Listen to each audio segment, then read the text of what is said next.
Olá, querido aluno, querido professor da Escola Bíblica Dominical. Bem-vindos ao canal do Instituto Timóteo. Eu sou Jarber, pastor assembleiano, professor da Escola Bíblica Dominical, e é uma satisfação chegar até você por meio desse vídeo, seja do YouTube ou no Spotify. Agradeço a Deus pelas mídias sociais, pelos meios de comunicação da atualidade, que nos permitem propagar aquilo que do Senhor nós temos recebido. Nessa videoaula, nós vamos conversar sobre a lição de número 6 da revista de jovens, publicada pela CPAD, lecionada todo domingo na classe de jovens. A lição de número 6 tem por título Justificados pela Fé em Jesus Cristo. Gente, essa é a doutrina central da Reforma Protestante. A doutrina da justificação pela fé. Não por outro meio, não por outra obra, a não ser pela obra de Cristo Jesus na cruz do Calvário. E a nossa lição está baseada no texto de Romanos, capítulo 1:17, embora a lição esteja fundamentada inteiramente na carta aos Gálatas, a semelhança de Romanos, Gálatas também trata da justificação pela fé. E o texto principal da nossa lição é Romanos 1:17, porque nele se descobre a justiça de Deus de fé em fé, como está escrito, mas o justo viverá da fé. Foi este versículo que confrontou Martinho Lutero a compreender a essência da doutrina da justificação. De antemão, entenda que o justo vive por fé não significa que ele vive no escuro, que ele vive uma vida irresponsável, inerte, estagnada, não trabalha, não programa a vida, não faz planejamento familiar, não faz nada porque crê que Deus vai prover tudo. Não é isto que significa viver pela fé. Viver pela fé significa, essencialmente, ter vida por causa da fé. Qual era o nosso estado antes de termos nascido de novo? Mortos espiritualmente. E essa morte espiritual resultaria na morte eterna. Fomos justificados, recebemos vida pela fé. Portanto, viver pela fé não é viver no escuro, contando que Deus vai providenciar tudo o que eu preciso sem que eu precise fazer alguma coisa. Não.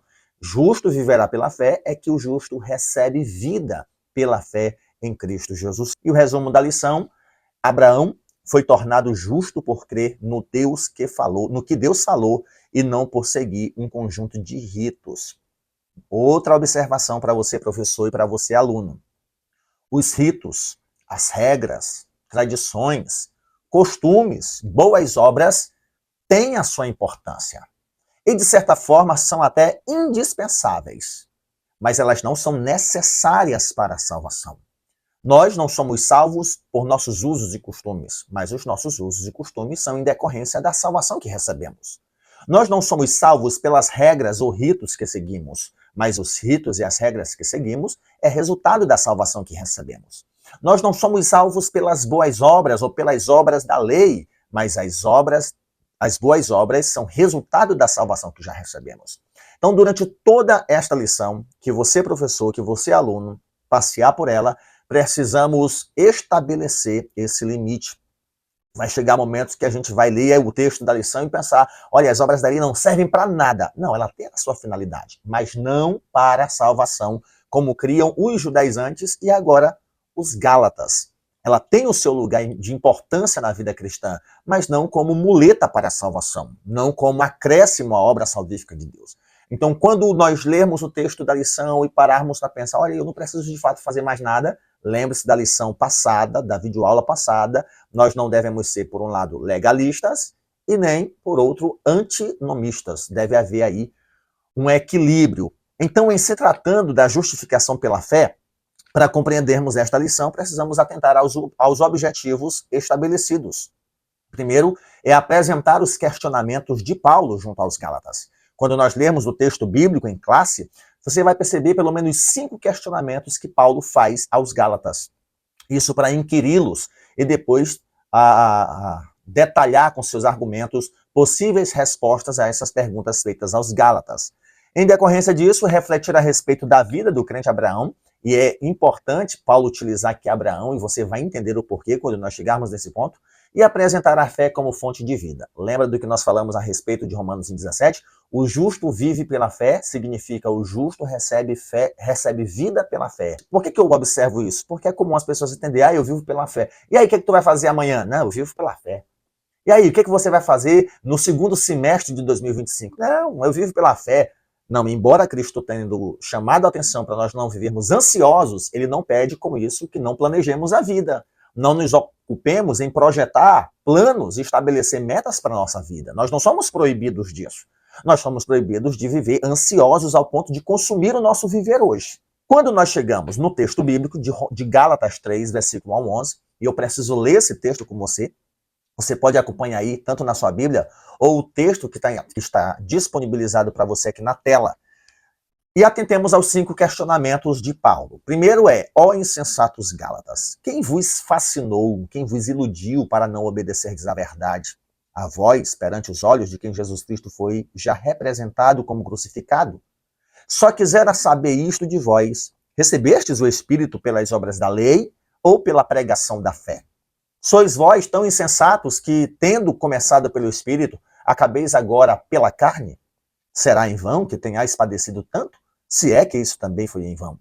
Aquele, pois, que vos dá o Espírito e que opera maravilhas entre vós, faz pelas obras da lei ou pela pregação da fé? É o caso de Abraão, que creu em Deus e isso lhe foi imputado como justiça. Sabei, pois, que os que são da fé são filhos de Abraão. Ora, tendo a Escritura previsto que Deus havia de justificar pela fé os gentios, anunciou primeiro o Evangelho a Abraão, dizendo, todas as nações serão benditas em ti. Todos aqueles, pois que são das obras da lei, versículo 9, de sorte que os que são da fé são benditos como o crente Abraão. Todos aqueles, pois, que são das obras da lei, estão debaixo da maldição, porque escrito está, maldito todo aquele que não permanecer em todas as coisas que estão escritas no livro da lei para fazê-las. E é evidente que pela lei ninguém será justificado diante de Deus, porque o justo recebe vida pela fé. Então nós temos aqui do versículo 1 ao versículo de número 5, 5 questionamentos de Paulo. O primeiro, quem foi que iludiu vocês? É o significado da palavra fascínio. Quem vos fascinou? Quem foi que enfeitiçou vocês? Quem é que fez a cabeça de vocês para que vocês deixassem de obedecer à verdade e passassem a seguir ritos judaicos? Segundo questionamento.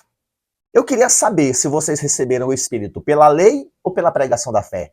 Esse questionamento de Paulo é muito importante. Quando vocês aceitaram Jesus, vocês praticavam as obras da lei?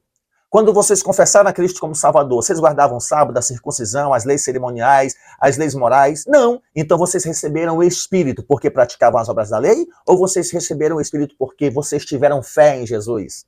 Então Paulo está aqui demonstrando que o Espírito que eles receberam era independente deles praticarem as obras da lei. E agora eles queriam acrescentar às obras da lei a obra salvífica de Cristo. Não fazia sentido. O terceiro questionamento. Vocês são tão bobinhos, tão insensatos. Vocês começaram pelo Espírito e agora querem terminar na carne? Faz sentido uma coisa dessa? O quarto questionamento. Será se foi em vão que vocês padeceram tanto? Vocês padeceram tanto por causa da fé, por causa da nova identidade? Quer dizer, se vocês agora estão vivendo obrigados à lei, então, possivelmente, isso foi em vão, foi perdido. E o quinto questionamento. Aquele que vos dá o Espírito, que opera maravilhas em vós, faz pelas obras da lei ou pela pregação da fé? Nós vamos ver isso aqui na lição. Os milagres que vocês viram, que vocês receberam, os testemunhos que vocês têm, vocês receberam pela fé ou pelas obras da lei? E então nós entramos na nossa introdução, onde nós veremos a forma como Paulo discorre a respeito dessa doutrina essencial. Gente, ser justificado é o oposto de ser condenado.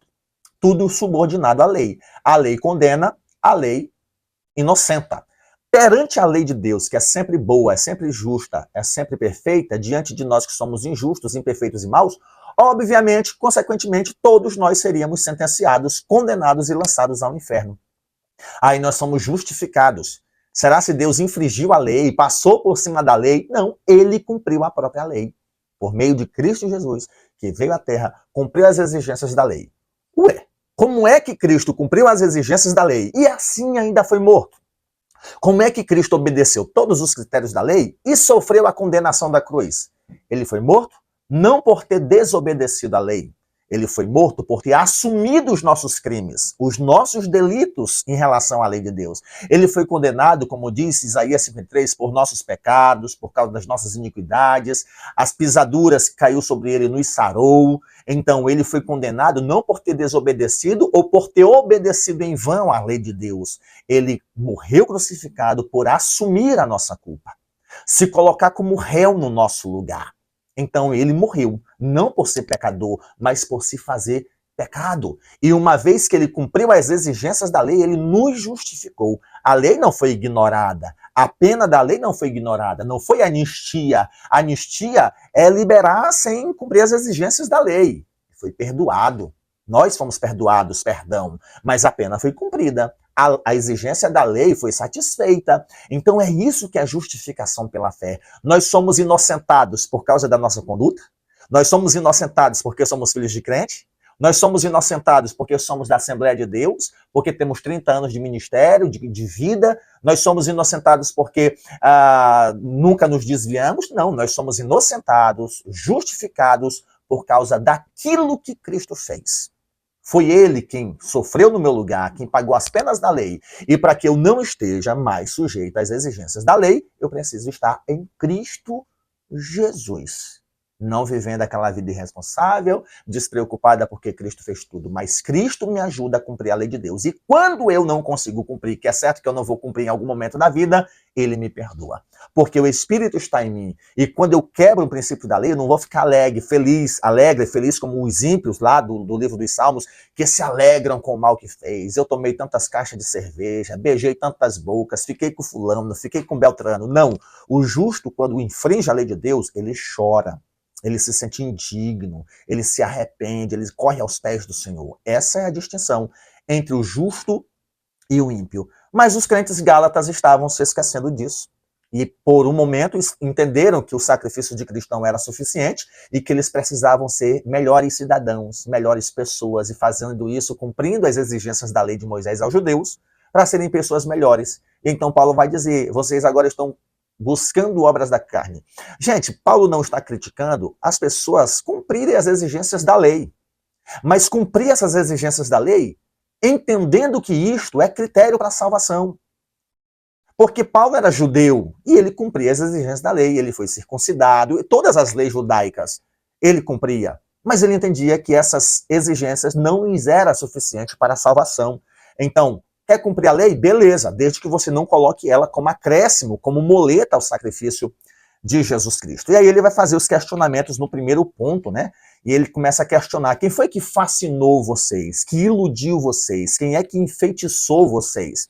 E aí você encontra aqui no segundo parágrafo do primeiro tópico do primeiro ponto, a palavra fascinação significa forte atração por algo, por alguém. Paulo faz uma pergunta aos crentes da Galácia e o pensamento dele vale para nossos dias. O que pode ser tão atrativo, atraente para a nossa espiritualidade, que tem a capacidade de nos afastar do verdadeiro evangelho? Para os Gálatas, a fascinação provinha da possibilidade de seguir a lei dos judeus, o que, na teoria deles, poderia ajudar na salvação. Se nós trazermos isso para hoje, nós podemos fazer aplicação de crentes que são fascinados, por exemplo, por uma liturgia. Você sabia que eu fiz um post recentemente no meu Instagram e um pastor comentou sobre cristãos legalistas. Olha, tem crente que se você lê a Bíblia antes dos 3 hinos da harpa, vai para o inferno. Né? Preso à liturgia, o pastor, o dirigente só coloca 2 hinos da harpa, ou não faz uma leitura no momento que deveria fazer, ou manda bater palmas no culto. Tem crentes que ficam assim, ó. Bravos, porque quebrou um princípio da liturgia. A liturgia é importante, mas ela não é essencial para a nossa salvação. Eu não sou salvo porque cantamos 3 hinos da harpa, ou só porque cantamos 3 hinos da harpa. Eu não sou salvo porque eu oro aqui e não oro acolá. Eu não sou salvo porque eu leio a Bíblia aqui no culto e ali não. Sou salvo pela obra de Cristo Jesus. Mas existem cristãos que são fascinados por aspectos externos da vida cristã. Dei o exemplo na aula passada sobre aqueles que acreditam que só a oração de joelho é que funciona. Crentes que são fascinados com estereótipo. Crentes que só acreditam que só a Assembleia de Deus é a igreja verdadeira. E isso é característica de uma seita, que nós estudamos nas nossas disciplinas de seitas e heresias. Imagina a resposta que essa pessoa daria para aqueles que são crentes ou aceitaram a Cristo antes de existir a Assembleia de Deus, ou antes do movimento pentecostal nos Estados Unidos em 1900, 1906. Então, são presos a questões exteriores da vida, da fé cristã. Essas coisas têm a sua importância, preservam a nossa identidade, o nosso testemunho, a nossa cultura como cristãos pentecostais, mas essas coisas não são critérios para a salvação, não são essenciais para a salvação. É uma forma externa de manifestarmos o nosso culto a Deus. Então existem pessoas que são fascinadas por isso, fascinadas por outra coisa que não seja o Evangelho de Cristo Jesus. E eu não estou aqui minimizando a nossa identidade. Não estou desvalorizando a nossa liturgia. Eu estou me referindo a pessoas que entendem que se há uma quebra nessa identidade, já não é mais salvo, já vai para o inferno, já não tem mais salvação. E não é assim que o texto sagrado nos ensina. Eis aqui uma questão. É assim que ele encerra o primeiro tópico. Paulo comenta que eles foram fascinados, enfeitiçados para se tornarem desobedientes ao Evangelho. Aquela nova mensagem que receberam dos judaizantes não lhes movia a fim de obedecerem a Deus, mas os convencia por uma mensagem à desobediência, e eles não haviam percebido isso. É aí que nós chegamos no tópico 2, começando certo e terminando errado, onde Paulo diz: vocês começaram pelo Espírito e agora estão terminando pela carne, ou seja, os Gálatas receberam o Espírito de Deus, mas se deixaram levar pela capacidade pessoal de agradá-lo. Eles não deveriam viver uma vida estagnada, infrutífera, mas também não deveriam praticar as obras da lei como acréscimo, né? Como acréscimo à salvação. Jesus Cristo me salvou, me perdoou, eu sou salvo, mas se eu não fizer isso, eu não serei salvo. Eu preciso fazer isso para manter a salvação. Gente, a nossa salvação, de fato, está garantida em Cristo Jesus e em decorrência da nossa obediência a Cristo. Mas a questão aqui são as obras da lei. E em algum momento nós vamos quebrar a lei de Deus. Talvez até depois que nós saímos de um culto maravilhoso, abençoado. Nós podemos nos irritar com alguma coisa e cometer pecado contra Deus, contra nós ou contra alguém. Em algum momento nós vamos quebrar a lei. Então Paulo está trazendo isso para os crentes gálatas. A lei, ela é boa. O problema é que nós somos maus. Mesmo tendo nascido de novo, nós ainda não somos glorificados. Em algum momento nós vamos quebrar essa lei. E se eu tenho as exigências da lei como critério para a salvação, nós vamos ser condenados. Porque nós somos malditos. Se nós nos submetermos à lei nos condena. Então, cumprir as exigências da lei não leva à salvação, mas leva à condenação. Se alguém quer ser salvo pela lei, trate de cumprir todas as exigências da lei, porque sendo a lei justa, perfeita e boa, ao quebrar um mandamento dela, ela tem por dever punir você. Então essa é a ênfase do tópico 2 do primeiro ponto. E o terceiro tópico, as obras da lei contra a pregação da fé. A pregação da fé, que alcançou os Gálatas quando eles ouviram a mensagem, estava sendo substituída. E aí Paulo vai fazer esse questionamento lá no texto bíblico, né?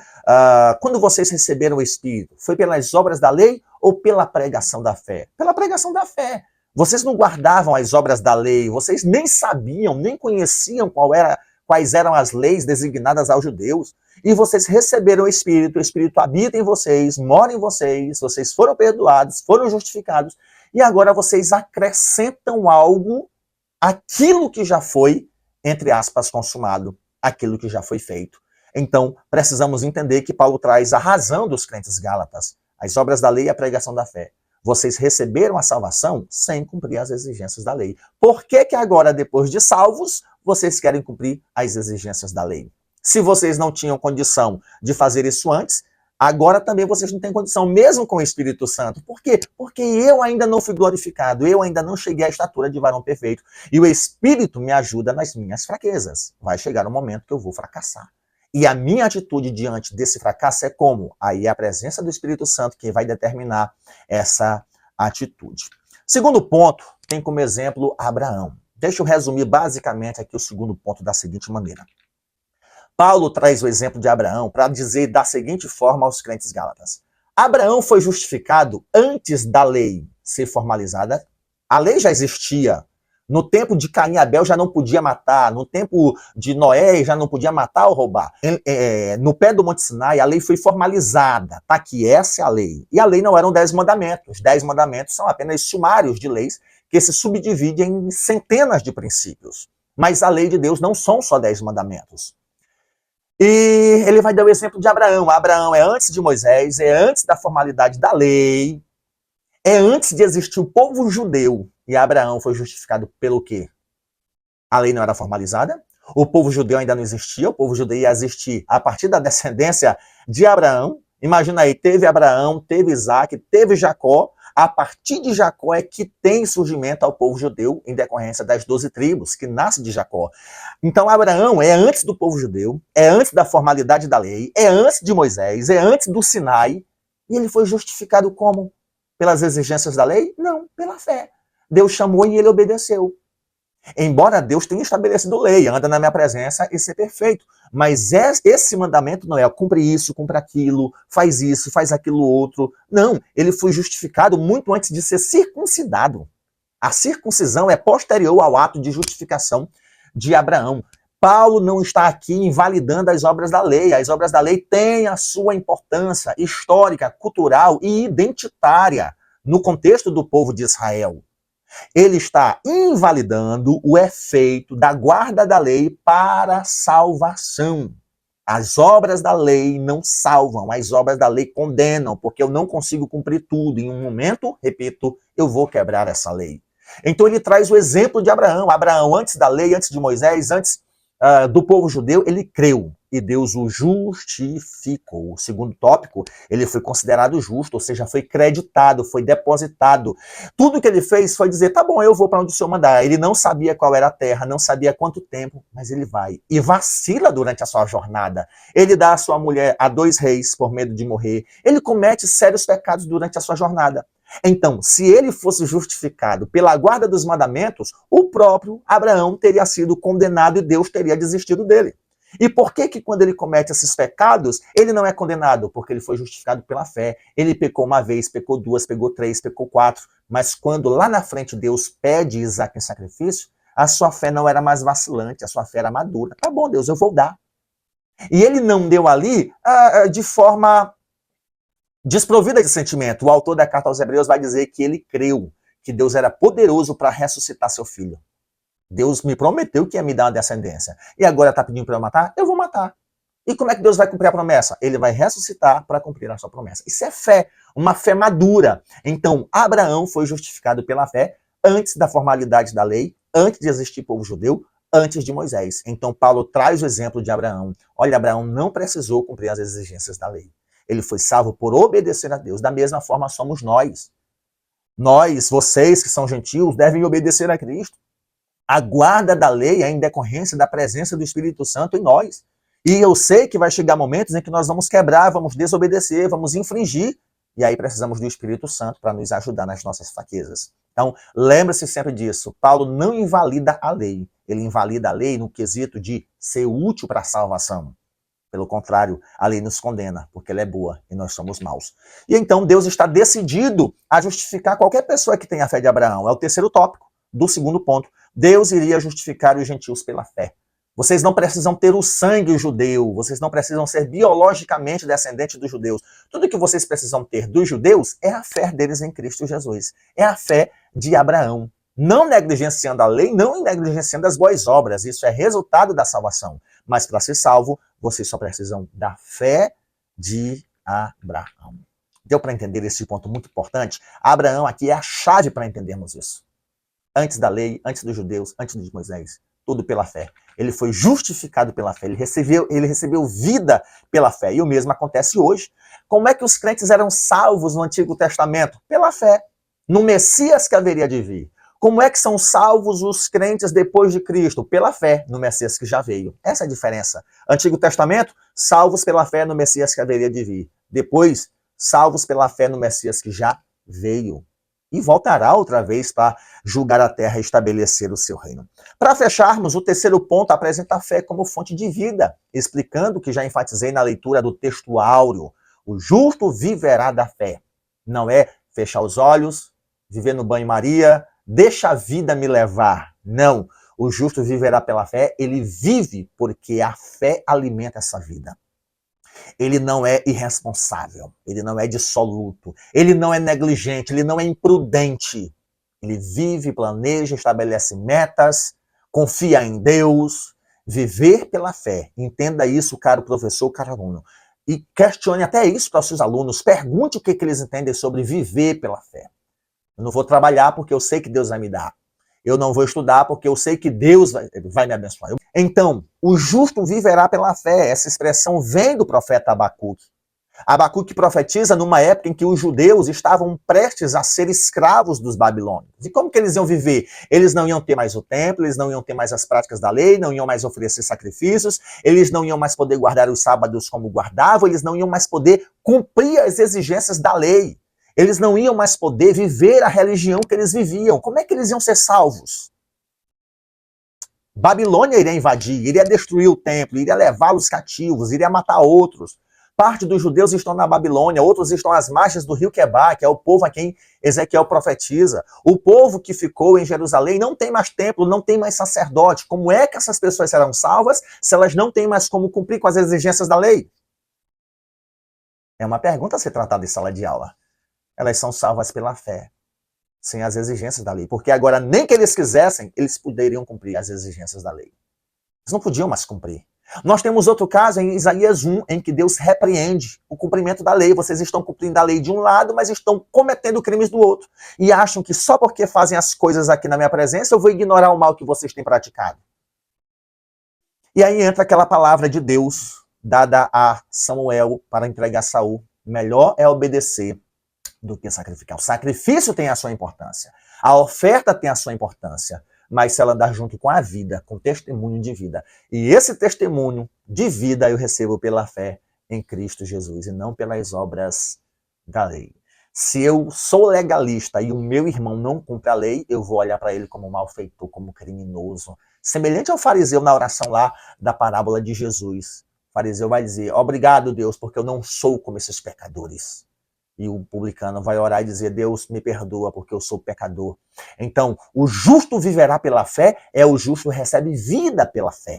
Era morto, sem vida, sem espírito, sentenciado ao inferno, mas Deus, que é misericordioso, que é rico e com seu grande amor com quem nos amou, nos deu vida juntamente com Cristo. Leia Efésios 2 e Efésios 3. Vai falar dessa transição da morte para a vida. O segundo tópico, aquele que não permanece nessas coisas. É aqui que entra aquilo que eu falei lá no início, perceber o limite entre a obediência da lei.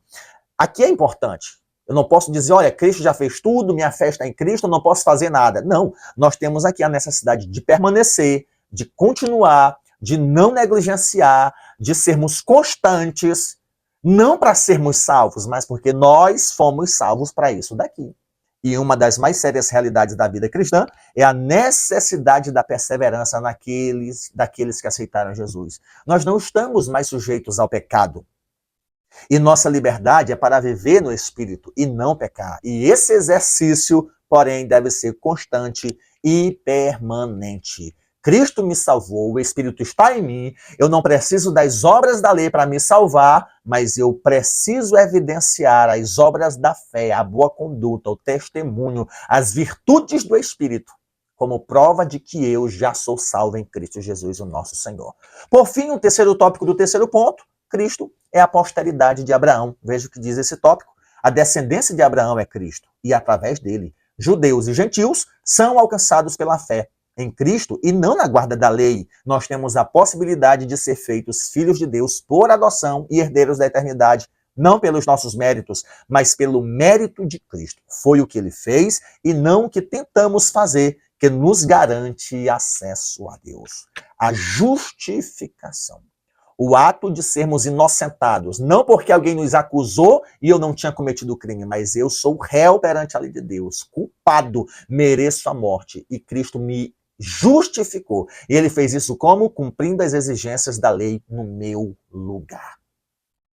Essa teologia é importante na Reforma Protestante, onde a teologia medieval entendia a necessidade de seguir ritos e tradições para poder garantir a salvação. Dentre elas, fora da Igreja Católica, não há salvação.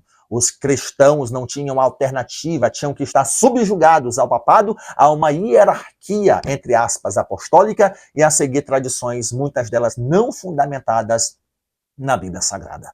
Aí entra necessária a nossa conclusão, todos podemos ser tentados a acrescentar alguma coisa ao Evangelho de Jesus. Volte para cá. Martin Lloyd-Jones tem um livro que pode ser, inclusive, feito download na internet. Procure aí o site Projeto Castelo Forte. E um livro que é o resultado de um sermão de Martin Lloyd-Jones contra o romanismo. E ele vai trabalhar que o problema do romanismo é o acréscimo à Escritura. É o que eles acrescentam ao Evangelho de Cristo Jesus. Não é suficiente a obra do Senhor. E ele trabalha aquilo que de fato está acontecendo. À medida em que o tempo passa, o catolicismo romano se aprofunda ainda mais em dogmas e tradições que não têm fundamento nas Escrituras. Se bem que eles não têm as Escrituras como único fundamento. Junto à Escritura tem a tradição e o magistério. Aquilo que a Bíblia não diz, mas o magistério reza que assim seja, assim deve ser entendida. Por isso que você não vê católicos com a Bíblia, porque a Bíblia não é a única fonte de autoridade para eles. Continuando a conclusão, podemos não fazer isso na doutrina, mas às vezes fazemos na nossa prática, criando crendices e hábitos que vão contra a palavra de Deus. E o eterno Deus espera que o que recebemos de Deus seja defendido e mantido a todo custo. O sacrifício de Jesus é suficiente para a nossa salvação. E que quando optamos por observar práticas que a Bíblia não diz, estamos acrescentando ao Evangelho coisas que Deus jamais planejou para a nossa vida. Querido professor, querido aluno, que esta lição te ajude a crescer. E a você que não é da classe de adultos, mas veio até aqui e aprender um pouco sobre a doutrina da justificação pela fé, entenda, você não deve viver uma vida insignificante, infrutífera, até porque Jesus disse que todo ramo que estando em mim não der fruto, ele tira. Devemos produzir frutos em decorrência da nossa obediência, do cultivo das virtudes do Espírito Santo, mas não pelas obras que são tidas como acréscimo à obra da salvação. Você não é salvo pelo que faz, você é salvo pelo que Cristo fez. E isso não te dá liberdade para fazer o que quer. É o teor da carta aos Gálatas, liberdade cristã. Eu fui liberto do pecado, mas eu não sou livre para fazer o que eu quero. A verdadeira liberdade só existe quando eu sou servo de Jesus Cristo. Eu, originalmente, naturalmente, tenho que servir um Senhor, ou ao diabo ou a Deus. Eu não posso ficar sem servir nenhum ao outro. Se eu escolho não servir a Deus e não escolher ao diabo, eu estou com isso servindo ao diabo. Então eu preciso viver a minha liberdade cativa a Cristo, cativa a Escritura. Não existe liberdade para eu fazer o que eu bem entendo, porque o que eu bem entendo é pecado, é pecaminoso. Em um dado momento vai me distanciar de Cristo. Só há verdadeira liberdade quando nós somos escravos, servos de Jesus Cristo, nosso Senhor. Que Deus te abençoe. Um forte abraço. Até o nosso próximo encontro. Não deixa de se inscrever, de deixar um like e acionar o sino para que você seja notificado dos próximos vídeos. E, por favor, me apresente aos jovens da tua igreja, a tua classe de jovens. Compartilhe esse vídeo para que mais pessoas sejam beneficiadas pela palavra de Deus. Um forte abraço, Deus te abençoe, até o nosso próximo encontro.